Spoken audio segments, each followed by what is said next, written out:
नमस्कार। क्या कांग्रेस को केंद्र सरकार के द्वारा लाए गए ऑर्डिनेंस का राज्यसभा में समर्थन करना चाहिए या नहीं? आम आदमी पार्टी चाहती है कि पूरा विपक्ष मतलब कांग्रेस भी राज्यसभा में इस ऑर्डिनेंस के खिलाफ मतदान करे। यह ऑर्डिनेंस क्या है और यह क्यों जरूरी है दिल्ली सरकार के लिए, आम आदमी पार्टी के लिए, केजरीवाल के लिए? हाल ही में सुप्रीम कोर्ट के द्वारा दिए गए डिसीजन में कहा है कि दिल्ली की सरकार, दिल्ली की चुनी हुई सरकार, केजरीवाल की सरकार प्रशासनिक अधिकारियों के transfer, posting, prosecution sanction, disciplinary proceedings, vigilance issue पर कार्रवाई करने के लिए जो है हकदार है और वही असली दिल्ली की हुक्मरान है। यह डिसीजन सुप्रीम कोर्ट का था। बात सही भी है, दिल्ली की सरकार चुनी हुई सरकार है, लेकिन हम ये भी ना भूलें कि दिल्ली का जो सरकार है या दिल्ली का जो क्षेत्र है वो नेशनल कैपिटल भी है और केंद्र सरकार की जिम्मेदारी भी बनती है कि केंद्र सरकार उसकी सुरक्षा और वहां पर लॉ एंड ऑर्डर की अच्छी सी व्यवस्था करके रखे। आप जानते हैं केजरीवाल एडवेंचरस हैं, कारनामा करने जानते हैं।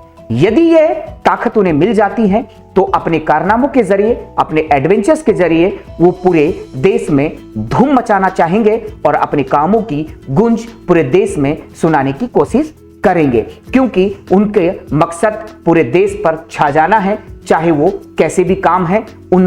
हमने कोरोना के समय में या तमाम दूसरे जितने भी उनके कारनामे थे या उनकी गतिविधियां थी, उनके जरिए हमने जाना है।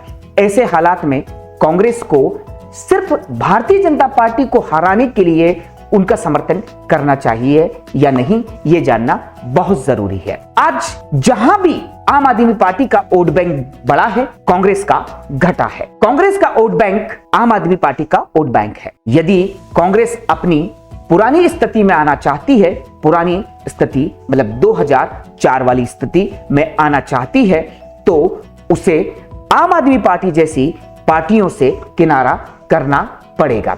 सिर्फ भारतीय जनता पार्टी को राज्यसभा में हराने के लिए यदि वो आम आदमी पार्टी का समर्थन देती है तो जीत कांग्रेस की नहीं है, जीत आम आदमी पार्टी की है और हार भारतीय जनता पार्टी की नहीं है, हार कांग्रेस की है। वैसे तो राज्यसभा में दोनों के पास मतलब एनडीए नेशनल डेमोक्रेटिक अलायंस और यूपीए यूनाइटेड प्रोग्रेसिव अलायंस, दोनों के पास समर्थन नहीं है।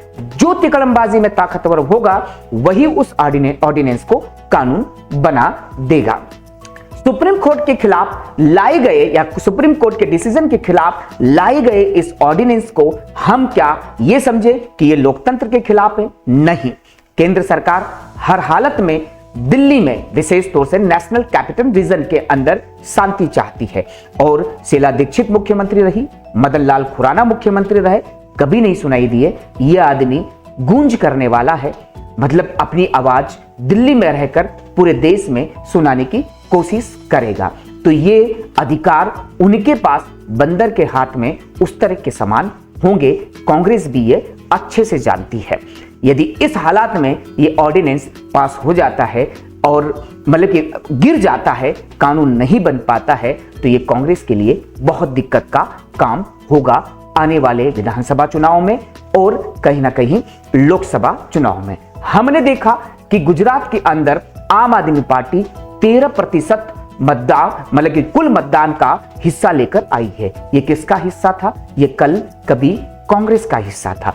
यदि सोचे कि आम आदमी पार्टी ने पंजाब में सरकार बनाई तो किसको गिराकर बनाई? कांग्रेस को गिराकर बनाई। यदि उसने दिल्ली में इस तरह का जो है पहाड़ नुमा बहुमत हासिल किया है तो किसको हराकर? कांग्रेस को हराकर।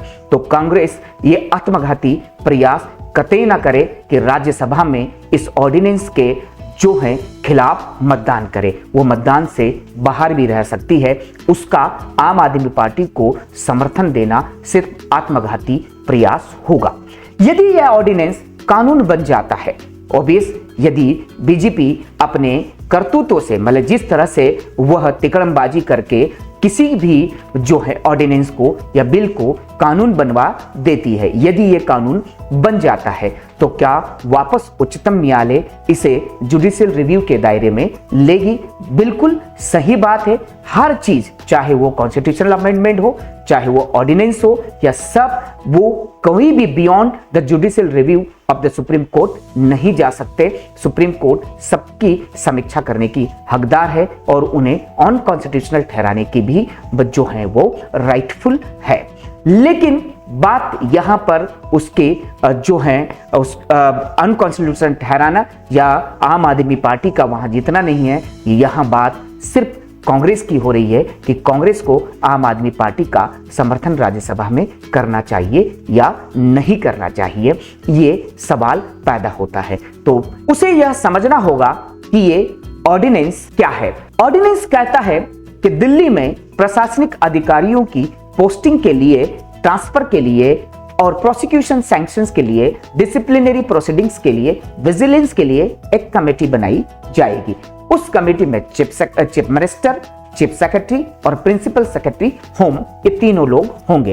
ये मिलकर डिसीजन लेंगे कि प्रशासनिक अधिकारियों की कहां ट्रांसफर हो, कहां पोस्टिंग हो, इनमें प्रोसिक्यूशन सैंक्शन दिए जाने चाहिए या नहीं, डिसिप्लिनरी प्रोसीडिंग हो या नहीं, किस पर विजिलेंस रखना है। बुरा भी नहीं है, लेकिन यहां पर केजरीवाल के पास कोई अधिकार नहीं है। कोई भी मतभेद होने पर मेजॉरिटी वर्क करेगी और मेजॉरिटी जो है वो अधिकारियों के पास है, मतलब केंद्र सरकार के द्वारा नियुक्त किए गए दोनों अधिकारी, चीफ सेक्रेटरी और प्रिंसिपल सेक्रेटरी होम के पास।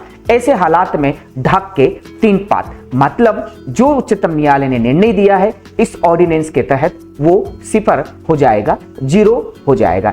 ऐसे हालात में जहां आम आदमी पार्टी पिछले 8-9 सालों से काम कर रही थी, उसी तरह काम कर रही होगी।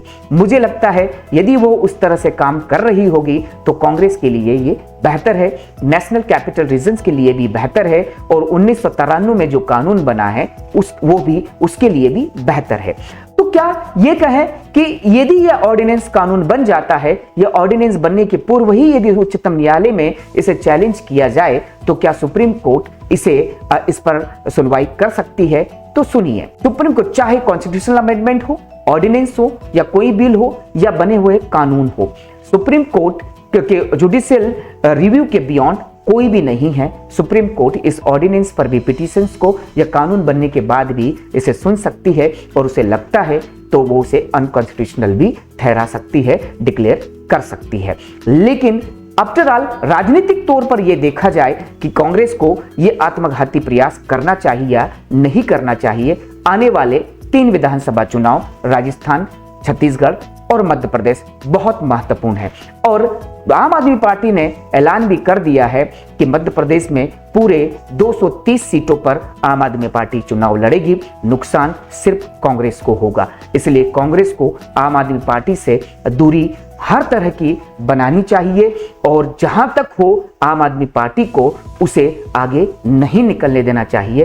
केजरीवाल कितने साथी, चालाक और बिल्कुल सुलझे हुए राजनीतिज्ञ हैं, ये पूरा देश और बच्चा बच्चा जान गया है। उनकी मंशा कुछ समय में देश का प्रधानमंत्री बनना है और कुछ भी नहीं, ये सब जानते हैं। कांग्रेस सतर्क रहे, किसी भी तरह की राज्यसभा में ऑर्डिनेंस को समर्थन देकर गलती ना करे। धन्यवाद।